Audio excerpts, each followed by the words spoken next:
Here we are. It's the Knock It Off broadcast. Knock it off, okay? When I say knock it off, I say it to my kids all the time. And I was in here doing a podcast with David and Joe. What was it, 2 months ago, 3 months ago? And I realized I say knock it off a lot. So I figured, what's the best name for this podcast? And it's Knock It Off because I hear it all the time. I hear the crap. I can't work out. I can't eat right. I can't study. I can't show up for this. I can't. Knock it off, please. That's the basis of this podcast and what it's going to be. So let me tell you a little bit about me. And I need to slow down a little bit because I'm going way too fast. Maybe it's because I'm nervous. And it's okay. You don't have to cut that out, David. Um, you know, this journey that got me here today started in 2015. And I shouldn't say that. Digress. It started in 2013. I was at a baseball game, a little league baseball game, and I was sitting there with a good friend of mine, Aaron, and we were watching these kids play baseball. My son wasn't even playing that particular day. And we just started talking about life and everything else. At that point in my life, I had gained probably an additional 170, 180 pounds. And that's directly related to the fact that my father passed away in 2002, who I was, if this podcast goes the way I think it is, you'll get to know my dad through this. But I was so close to him. I called him Geppetto the last 5 or 10 years he was alive. And I called him Geppetto because as far as I was concerned, I was Pinocchio and he made me real. So Geppetto, you get it? And so I gained all this weight and I was heading in a terrible direction from a health perspective. And I happened to be at a baseball game. And this is how things kind of work. They are like a domino effect. And Aaron and I were sitting there just talking about life, talking about the baseball game, talking about whatever. And somehow we got on the subject of working out. And in my life, I'd worked out a lot. I've run 5 marathons, okay? I've trained like an animal since 1977. And that's another story altogether, so we'll save that for later. And we were sitting there talking, and he said, "Hey, so you work out? Yeah, you want to go work out?" And he says, "Yeah, I think so." And we ended up committing to go Monday, Wednesdays, and Fridays. This is in 2013. And I thought, this is great because if I make a commitment to somebody else, guess what that means? That means I can't get out of it, right? I got to do it. And so we started going Mondays, Wednesdays, and Fridays. And really it was great because it was saving my life, but at the same time, it really illustrated how depressed I was because I'd go to the gym at 5 in the morning with him, come home after drinking a big cup of cream with a little bit of coffee and about 400 pounds of sugar and a pastry, and I'd go to sleep because I was depressed. I don't know if you can relate to that, but my go-to was stuff my face or go to sleep. That's how I handled depression. That was my way of dealing with it. Go to sleep. And I'd get up at 11:30 and then I beat myself up mentally about what are you doing?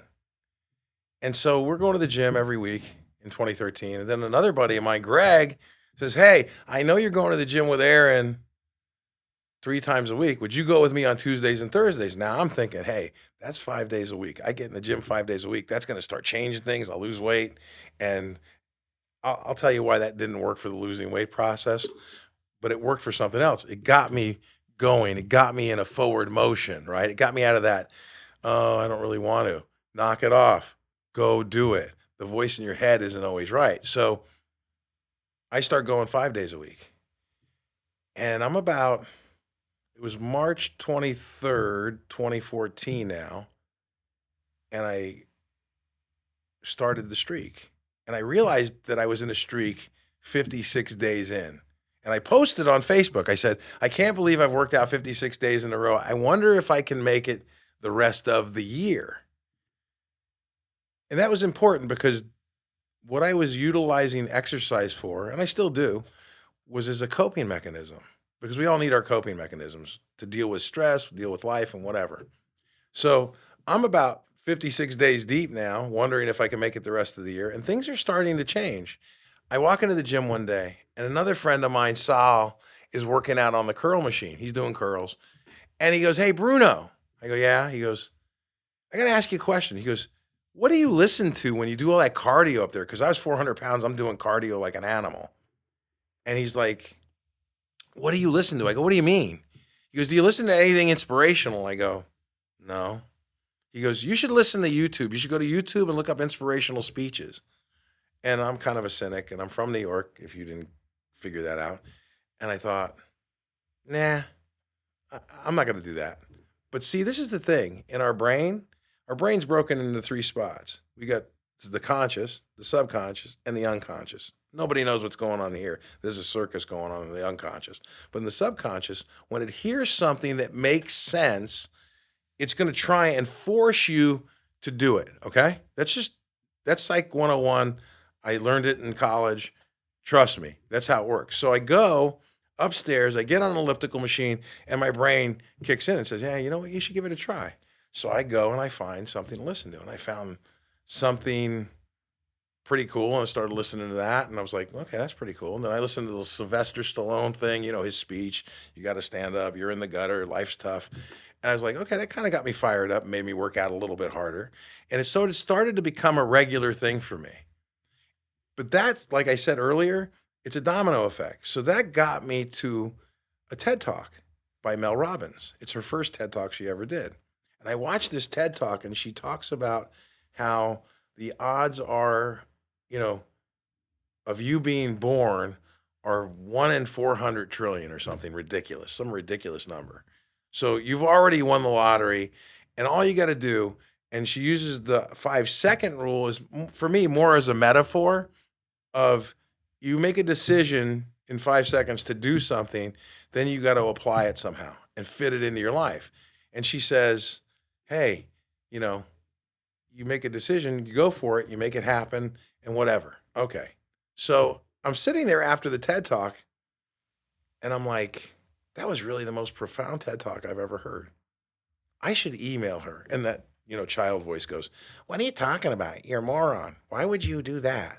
You're going to look like a fool. And I thought, yeah, I probably shouldn't do it. That's stupid.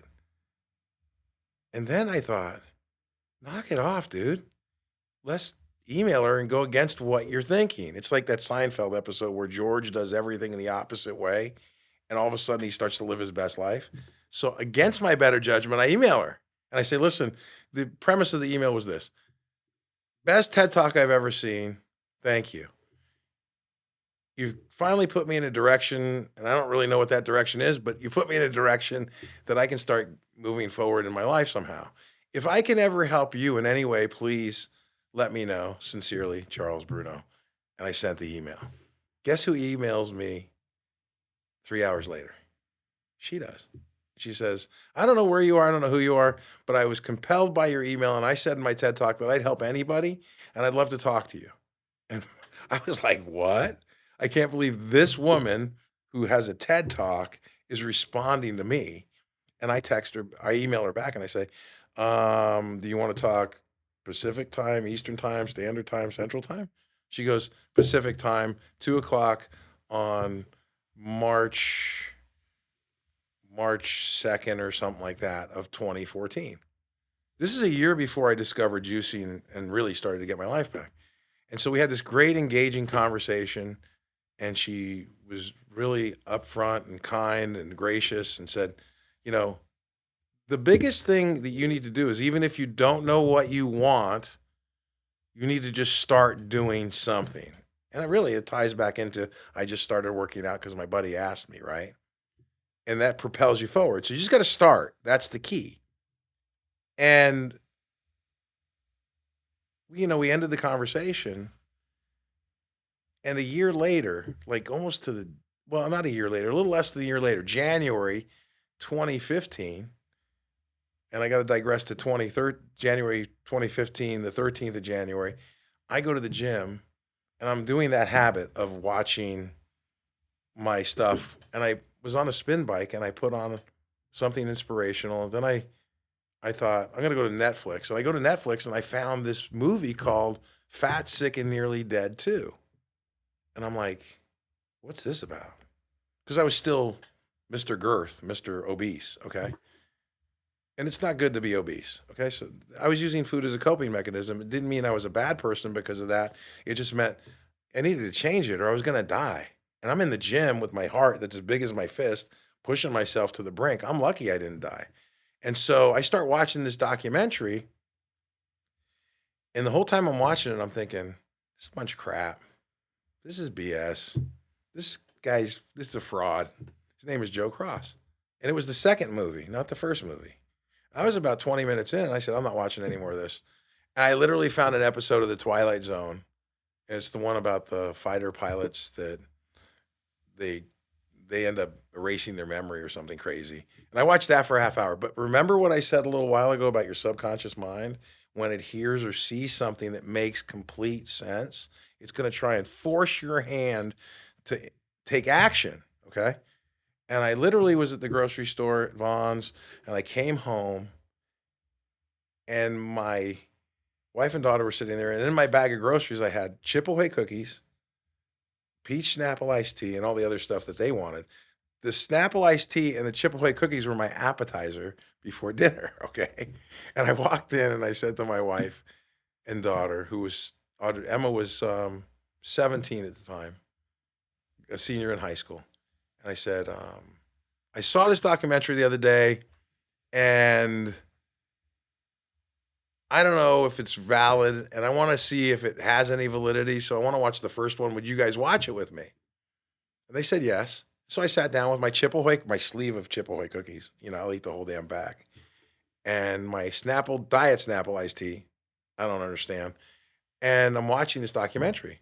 And the whole time I'm watching it, I'm thinking, I'm not as fat as that guy. He's not working out. Because I'm finding all the reasons why I don't want to do what he's proposing. And my youngest son, Anthony, comes downstairs. Now, Anthony's the only one of the kids that kind of had a little bit of problems with weight. And he says to me, as we're watching the documentary, he pauses it and he says, "Can I ask you a question, Dad?" I go, "Yeah." He goes, "Could you do what the guy in the video is doing?" Now, keep in mind, it's workout day 297. And I'm thinking, why is he asking me that question? In a millisecond, I have a thought in a millisecond. And I said, of course I could do what he's doing in the video. I've almost worked out 300 days in a row, Anthony. And he pauses, takes a deep breath, and looks at me right in the eyes and says, "Would you do it?" And I was like, okay, now I get it. He's asking me this question because it's twofold. He doesn't want me to die as his dad, right? Subconscious effect. And he also wants to know if there's any hope for him, right? And it really pulled on my heartstrings because when I was a kid, I got picked on a lot for being overweight, okay? And I looked at my wife. I didn't even respond to him. I looked at my wife as I'm going to say it like I said it. "Am I as fat as that fucker on the TV?" And she went, "Oh my God, you're disgusting." No, she didn't say that. She said, "I don't know, because the people that love you don't want to hurt you, right?" And I said, "No, listen, you don't understand. I want to know. It's like if I had BO, I'd want you to tell me. If I had spinach on my tooth, I'd want to know." And the best she could do was, "Well, you're pretty big." But that statement just by itself felt like a bat hit me in the head, right?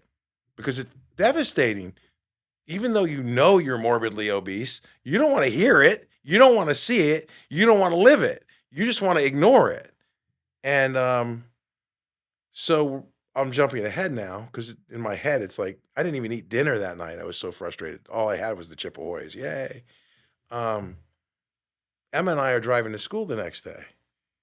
And she says, on cue, she says, as we're getting halfway to the school, she goes, "So what are you going to do?" And I knew exactly what she meant. And I said, "Well, I don't have any choice. I got to do it because Anthony asked me. I got to do the 60 days of juicing." And she says, "Good. Let's go to Juice It Up." I'm like, okay. We go into Juice It Up. First thing that hits me is the smell in that place. It smells like rotten produce. No offense, Juice It Up, but you guys got to get some deodorizer in there. And she orders me a juice with kale, spinach, green apple, and ginger.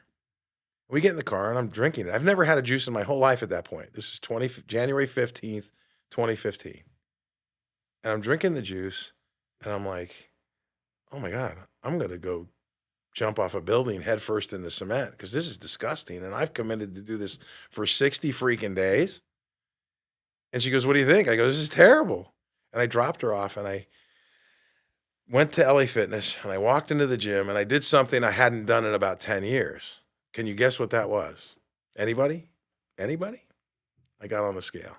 Now, when you're morbidly obese and you haven't weighed yourself in a long time, you think you're almost 80 to 100 pounds lighter than you really are. And I got on that scale and I'm moving the little thing and I'm moving the little thing and it's like staying up. And I'm like, no, don't stay up. Come down. Don't stay up. Come down. It's not coming down. Finally, I end up weighing 383. I started perspiring. Nobody was watching me weigh myself, but I was mortally embarrassed. I was like, I'm a small elephant. What the hell? How did this happen? How did I get here? And I went upstairs and I got on the elliptical machine and I thought, how am I going to make it 60 freaking days on just juice? I don't even know how that's possible. And I said, I'm committed to Anthony, but how do I further this commitment? How do I make it so I can't get out of this? You know, because we're always looking for a way to get out of something that's going to take us through a real grind. And I thought, you know what? I'm going to go on Facebook and I'm going to post that I'm doing this. Now, up to that point on Facebook, I had been posting no videos, but just saying, hey, it's workout day, 100, 200, 300, whatever, right? And I'm getting very little response, very little comments, because really, when it comes down to it, the people that were following me didn't believe for a minute that I was working out every day because I was still morbidly obese. And I posted that day that basically, in essence, I'm morbidly obese. It's workout day, 298. Wish me luck. I'm going to juice for the next 60 days. And all of a sudden, comments coming out of the woodwork. It was like, all of a sudden, I was recognized. They're like, you can do it, man. You can make it happen. And I think it was because they knew that I was in a bad situation. If you look at the before pictures on my Instagram page or my Facebook page or even on TikTok, it was obvious that I was either going to be dead or handicapped in some way in the next 3 to 5 years, okay? And so I started juicing, and it was the most incredibly hard thing I'd ever done in my whole life because it's tied to behavior and patterns, and that's a whole nother story. I won't go into that today, but it was incredibly hard. So if you're gonna do something to change your life, get prepared. I'm not here to candy coat it. It's gonna be freaking hard, but I don't want knock it off, like podcast says, knock it off and just stick to it. Make it small, make it attainable, make it something you can do. So juicing in its essence, the way Joe did it,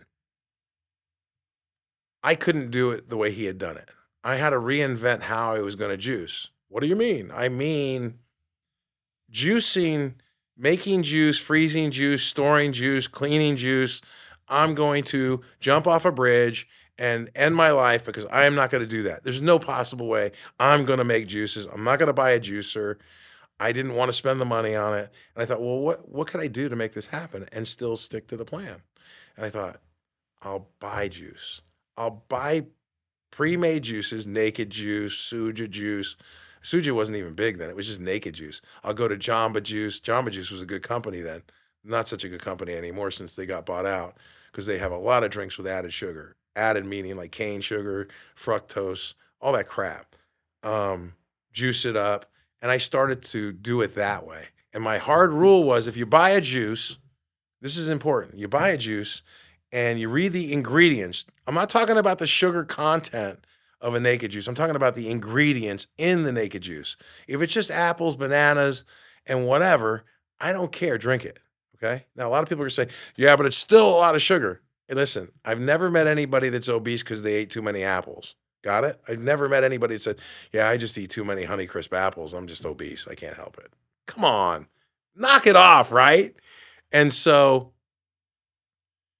I started juicing, and that's how I started. And the other thing I did differently than Joe, and he and I have talked about this because he and I are friends now. I added protein to at least 2 of my juices every day. Because what's the body need? What's the body gonna do when you start to lose weight, right? If you're not getting your protein, what's the body gonna eat for protein? Does anybody know? Raise your hand. Raise your hand. They're gonna eat the muscle. So you're gonna lose your muscle mass. You're gonna retain your fat. Now you have a problem, right? And my concern was I already knew I was gonna get weak, physically weaker. And I thought, well, how do I offset that? Well, I'm gonna bring in protein with the juices, and I'm gonna make sure that my body's getting what it needs so I don't lose all my strength because you need muscle to burn fat, right? And listen, it played out. Now I'm going 60 days, and every day that goes by for the first 58 days, I'm like, I just want a Costco pizza for Christ's sakes. I just want to go to Costco and eat a slice of pizza. But I knew I couldn't because I made a commitment to my son. I made a commitment to the people on Facebook. I made a commitment. When you make a commitment, how important is the commitment to you? I really wasn't that concerned about getting my life back. I was more concerned about living to the commitment until guess what? Until I started to feel like my old self. See, we whittle away ourselves and we get fat or obese or we don't read enough or we something. We whittle ourselves down and it's like putting yourself in a prison and you start to imprison yourself and you lose abilities. So when I was 400 pounds and I was coaching Little League, I couldn't shag balls. I wanted to shag balls. What is shagging balls? Shagging balls is being in the outfield, somebody hits a high fly ball and you run and you catch it. Okay. Or you go run and pick it up or you grab the grounder and throw it in. Shagging balls is cool. But guess what? I'd be in the outfield. I couldn't do it anymore. I wanted to. I wanted to take off running but my brain wasn't allowing me to.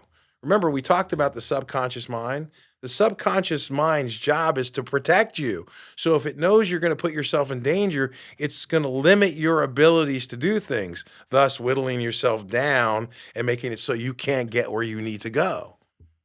And so all of a sudden, 58, 59 days, I'm starting to feel like my old self. And I was in the outfield, and my buddy was hitting balls to the kids and I'm 81 pounds down. Still morbidly obese. Don't misunderstand. I was still 301 pounds.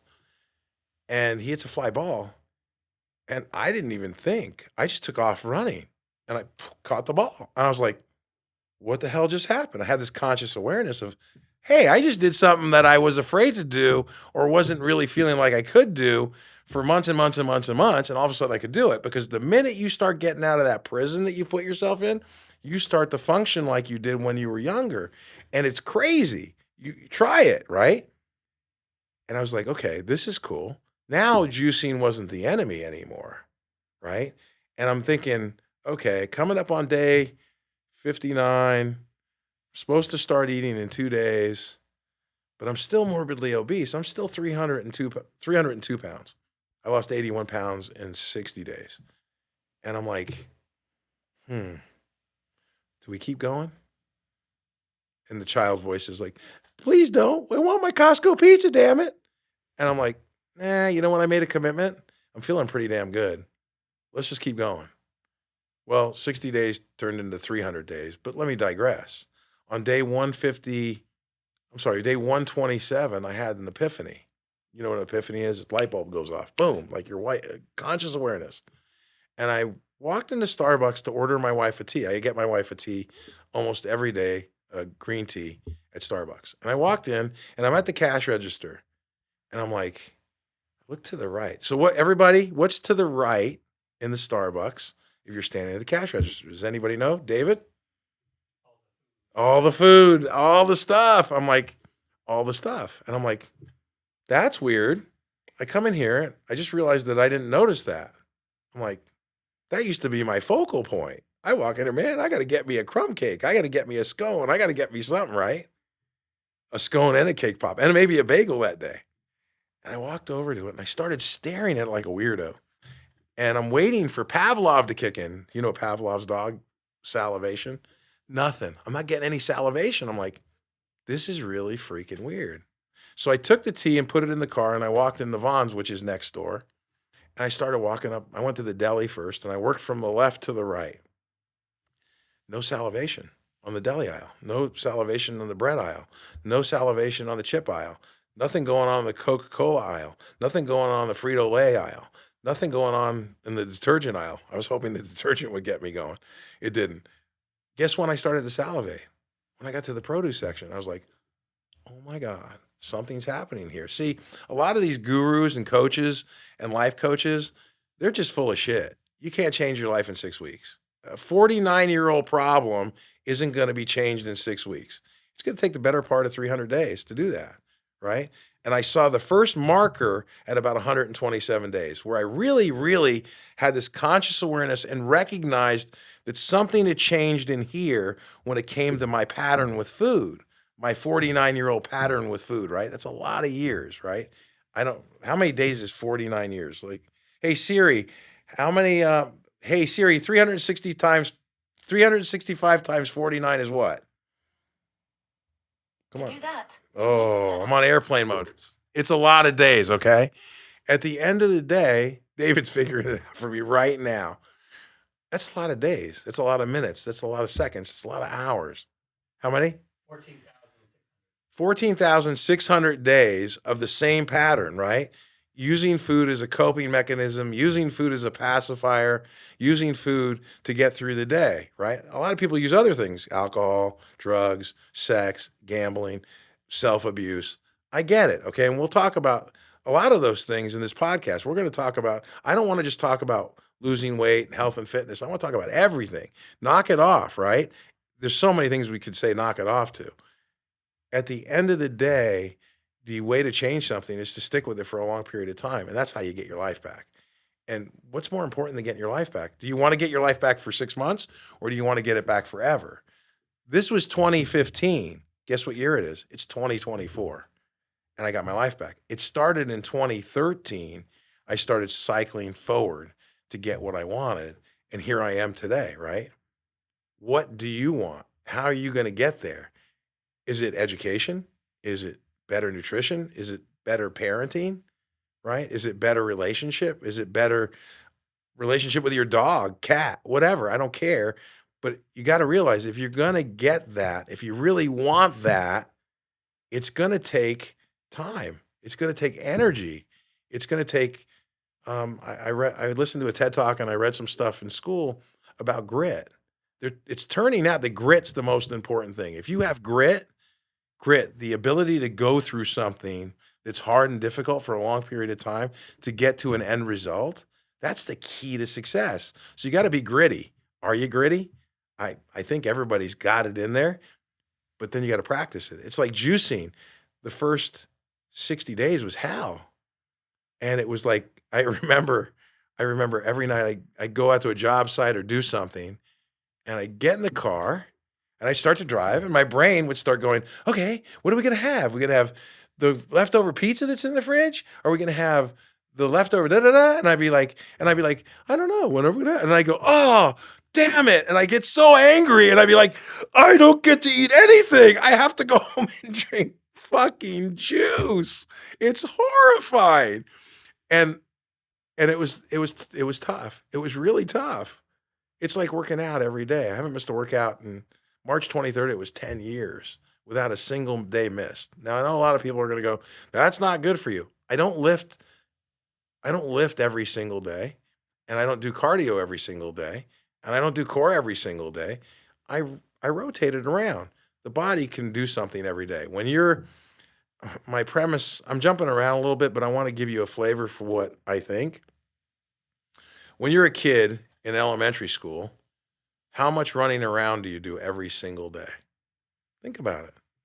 And you do that from kindergarten all the way through to about the 7th grade, and then you hate it because the coach makes you run around the big field. Go run around the big field, PE. Ta-da. And you're like, I don't like this. This sucks. It hurts.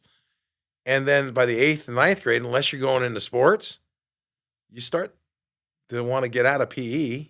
And then by the 9th grade, 10th grade, you're done with PE, and now you start living your sedentary life. Well, why? Why not do something today? Well, I haven't worked out in so long, so do something for 10 minutes. Now the argument becomes, oh, what's 10 minutes going to get me?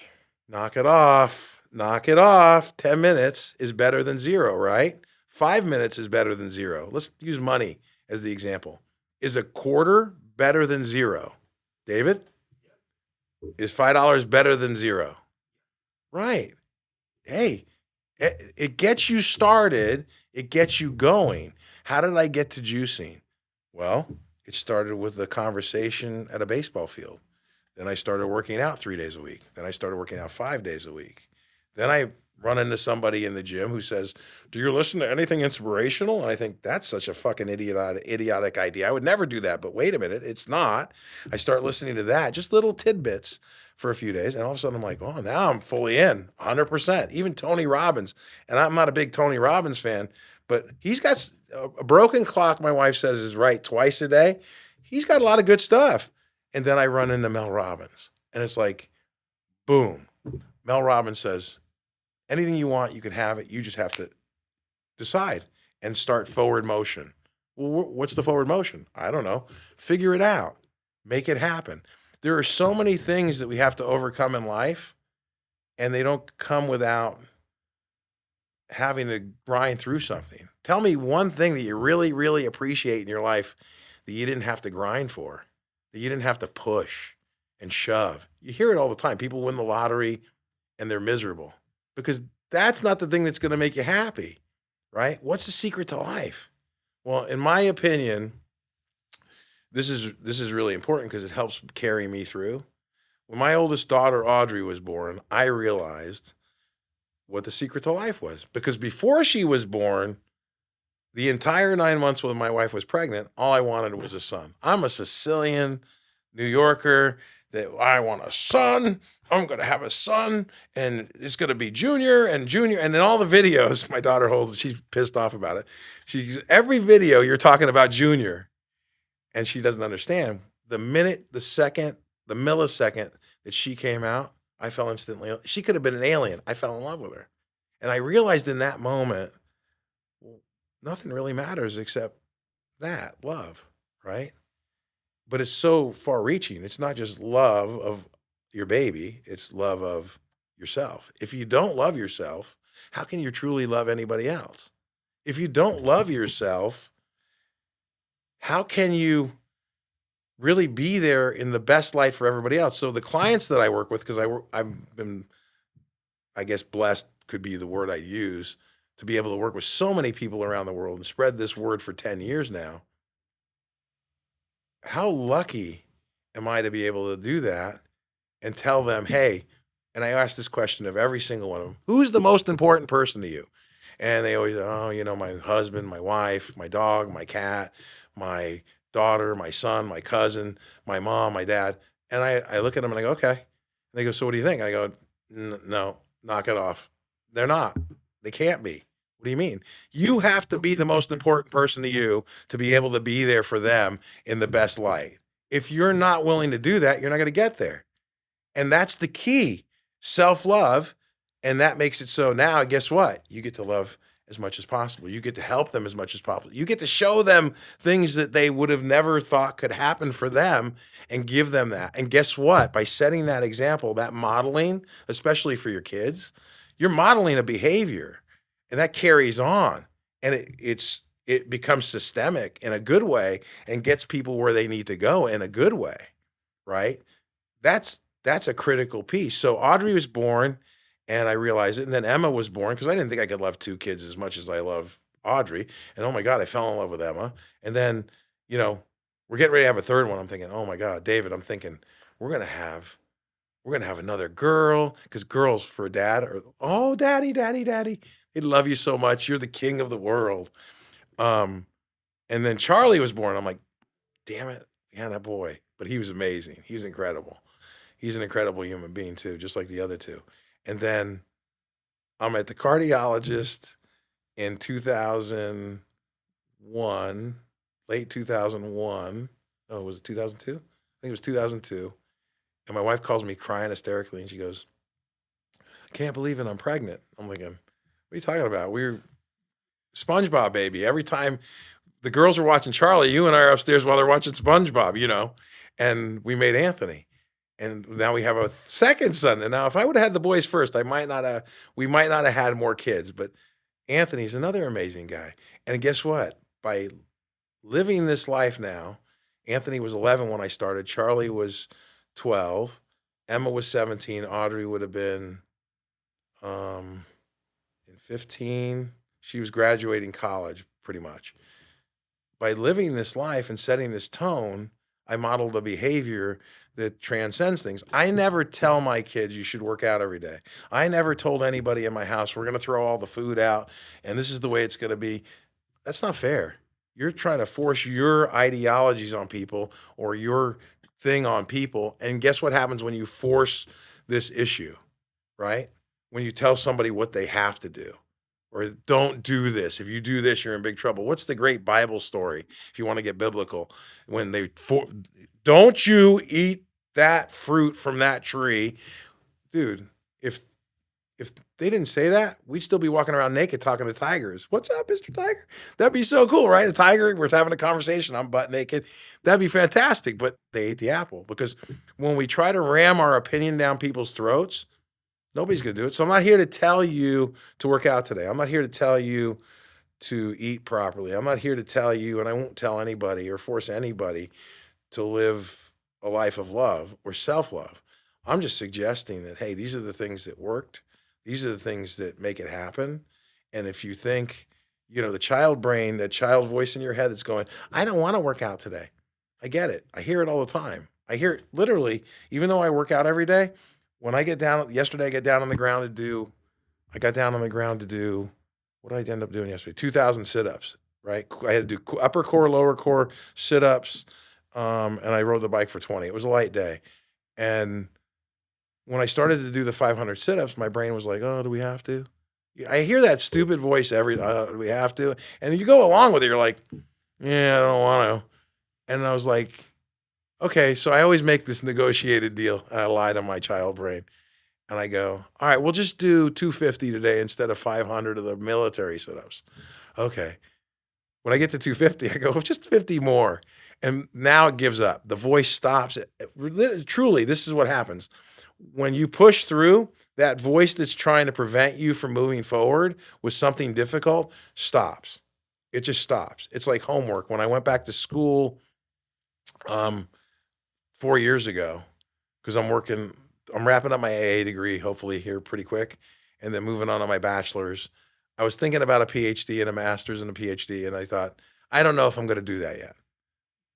But the hardest thing for me was I'd never been an academic, right? It's like juicing. I never juiced before. And I don't know how to put it. I was afraid of becoming an academic because I didn't think I could because I thought I was too stupid. Sorry, that's a bad word, I know, but I thought I was stupid. Self-love, right? And at the end of the day, I wasn't going to follow through because the voice in my head's like, you can't do this. And I had all this homework. I had all this homework piled up that was due in a week. I had like 5 essays I had to write. And I actually went online and I found a guy in India that would write all my essays. And I thought, and he's only going to charge me $5 an essay. And I literally was getting ready to send him the money. And I thought, I'm sorry, David, I swear too much. What the fuck are you doing, dude? What's wrong with you? What kind of example are you setting for yourself? Forget everybody else, self-love, right? I'm like, you know what? Write the essays tomorrow. Just take the whole day. You don't get to work out until you're done and turn them all in. And I wrote, next day I got up at 7:00 in the morning, started writing essays, was done at 7:00 that night. I spell checked them. I made sure that the formatting was right. I don't know how I did it. I handed them all in. And guess what I got on every single one of those papers? Got an A on every one of them. See, we don't think we can. We don't think we can. That prevents us from starting. Then we never do it because that's the hard part. But guess what? When you do it, then you find out, well, I'm not dumb. Hey, guess what? I didn't think I could lose weight. I was working out every day. But until you change your nutritional piece, you got to lose weight. Come on, you're eating calories in, calories out. But I'm a proponent that bad calories are no good for the body, okay? Snickers bars, yes, you just eat Snickers bars all day and you keep your caloric intake at 1,500 to 2,000 calories, you're going to lose weight. But your body's going to be garbage because you're bringing in all this processed crap, right? My son says all the time, we have this argument, well, sugar is sugar. And I go, no, dude, I'm telling you from my physical perspective, I didn't do a blind study. I didn't do anything. But from the way I feel when I eat any type of processed sugar, I feel like crap. When I eat an apple, I don't. So there's got to be something going on in the body when you eat an apple versus a Snickers bar, right? It just makes sense. But what do you want? How are you going to get there? And that's really what drives me every day is how can we get people to realize they are amazing, that they are incredible? Well, I don't like saying that about myself. Bullshit. When we're born, we're like these little bright lights, right? And everybody goes, oh my God, look at the baby. It's so pretty, so amazing, so incredible. Well, they are. They're beautiful. They're amazing. But they're really not amazing yet. They're just pooping and burping and farting and peeing. And they got to be taken care of. And I love them, right? We love them. It's amazing. But when are we really amazing? I'll tell you when we've lived life, when we've lived 30 years and 40 years and 50 years, and we've accomplished all these things and overcome all these struggles.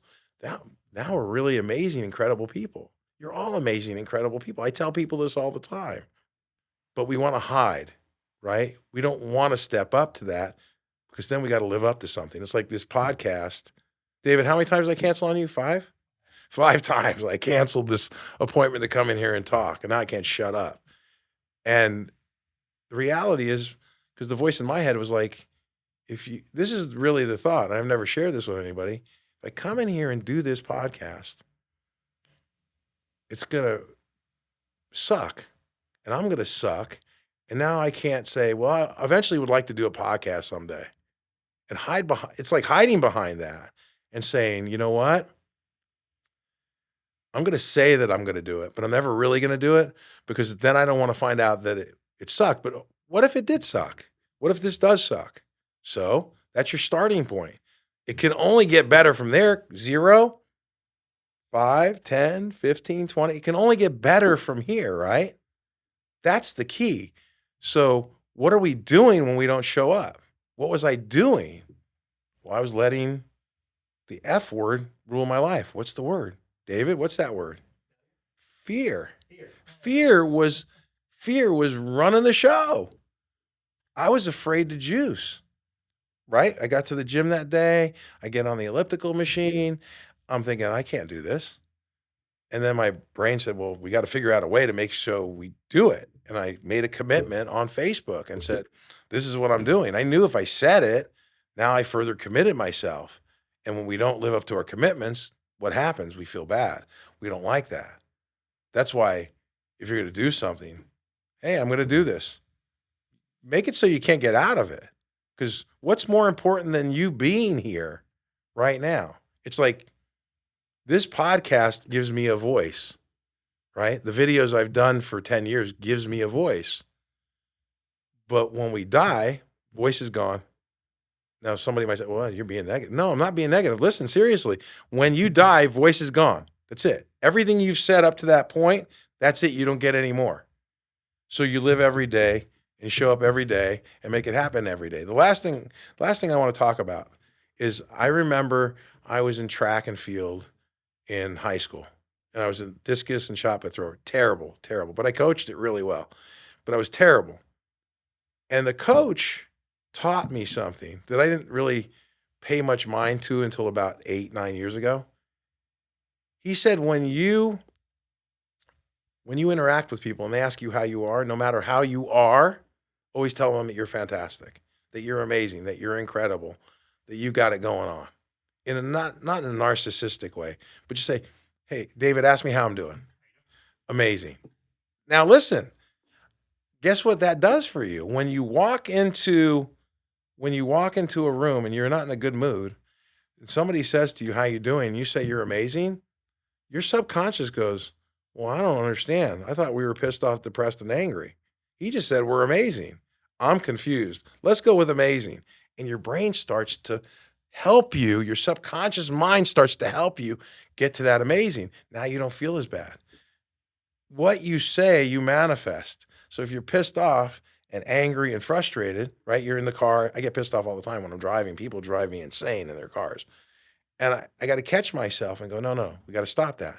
If I don't catch myself and I walk in to get a coffee or I walk in somewhere where there's people and somebody says, hey, Charlie, how you been? I go, I'm amazing. I'm incredible. I don't even think I said that. It just automatically happens. I say it, and my brain goes, hey, and the mood swings. It changes.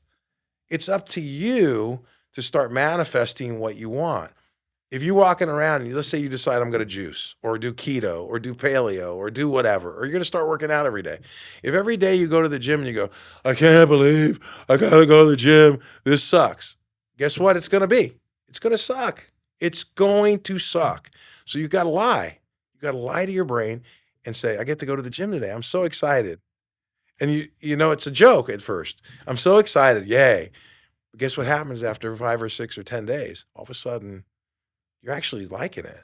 All of a sudden, your brain's going, wait a minute, this is actually cool. Well, it's cool because why? Because now I can breathe.